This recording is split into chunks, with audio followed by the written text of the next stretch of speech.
Hi everyone, my name is Michaela Finch and I'm an outreach officer of ChildLine. Here at ChildLine, we seek the welfare and protection of children and young persons 25 years and under.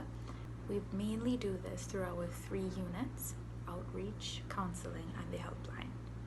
Here at Outreach, we conduct different workshops at many different organizations and schools for children, young persons, parents, and teachers in order to provide them with the education and the skills necessary to be able to deal with different psychological and emotional challenges, as well as different resources in order to find help wherever they may need to. Our second unit, the helpline, offers a 24/7 free and confidential number for children and young persons to call at any time for anything they may ever want to talk about. It doesn't have to be something bad, they could just be calling because they want to chat. And that number is 800-4321 or 131. And our third unit is the counseling unit for anyone who may require further psychological and emotional assistance. So for today's video, I know you may have already seen the title, and yes, this is a little different from the usual programming here at ChildLine. However, the idea behind this is that since due to the stay-at-home orders, most of us aren't able to leave home very often to go get supplies or buy groceries too much. We can instead use this opportunity to reuse the things that we normally throw out as food scraps in the kitchen. Besides generally being quite environmentally friendly and effective at reducing the amount of food waste we produce, it's also a fantastic way to get families involved and engaged in an activity that keeps them productive and relaxed at the same time. Something that we all really need if we're going to be indoors for such a long period. So without further ado, let's get into the video, and please feel free to leave any comments or suggestions you would like. I would love to hear your opinion or any of your ideas. So let's start with the shadow beni and chive. These may be easier to come by and easier to plant. What I did was sit them in a little water after cutting at least 3 inches from the root. Leave them for a couple of days until you start to see those little white roots forming right at the bottom there. Though the water should be changed every day to avoid developing a bad smell. As you can see, there's a little bit of black spotting on one of those, so he's been sitting in water for a little too long. And okay, so here I also have some pak choi left over from cooking. Same deal here, sit it in a bit of water for a few days, and you'll start to see some little roots or even a little leaf growth on the top. So from here now we can move on to our soil.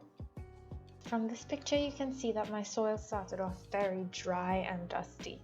To make it a lot easier to work with, I first used a couple of buckets of water to wet the soil.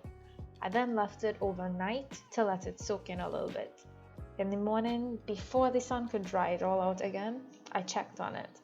It was much more workable and a lot easier to pull the weeds out of. At this point, it's best to loosen up the soil and pull out all of the stubborn weeds. Of course, using garden tools makes this a whole lot faster and easier. However, the tools are not necessary. If you're using anything sharp or heavy, however, please ask for your parents' permission and help. Always wear protective shoes or boots and gloves. Here you can see where I separated even rows for each plant. 5 plants per row, and I had 15 chive cuts and 5 shadow beni cuts. So that makes for 20 plants altogether. Plant each cut a couple inches deep, making sure that they are placed to stand straight up so they don't bend too much when they begin to grow. Surround each piece with a level amount of soil all around, keeping them evenly spaced, about 6 inches at least. Once planted, they should be watered consistently once a day. Of course, this may also vary a little bit depending on whether it's dry season or rainy season, or even what soil type you may have.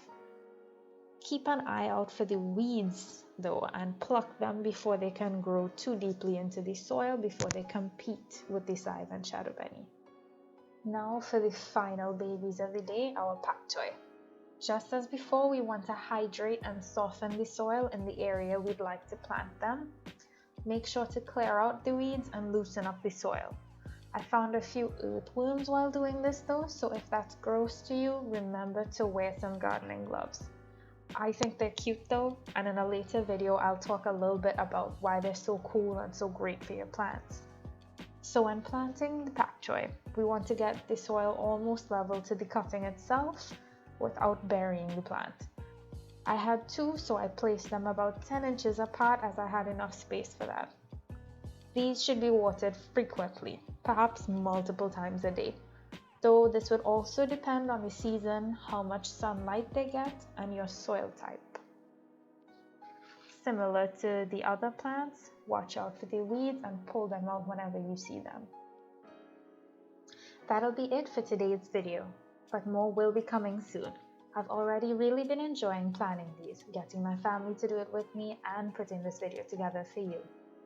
It is an ongoing learning experience for me, and I hope that you'll be trying it with me, maybe even giving me a few tips or ideas of your own. Look forward to this every Tuesday during April, as well as Mr. George's storytelling on Thursdays. I know this is somewhat different to what you may normally expect from ChildLine, but I hope it will be a welcome bit of variety during these times. I'd also like to ask you to like and follow our social media pages on Facebook, Instagram, and Twitter. You should also visit our website at childlinett.org. Our 24/7 free and confidential helpline is still also available at 800-4321 or 131. Have a great day everyone and stay safe.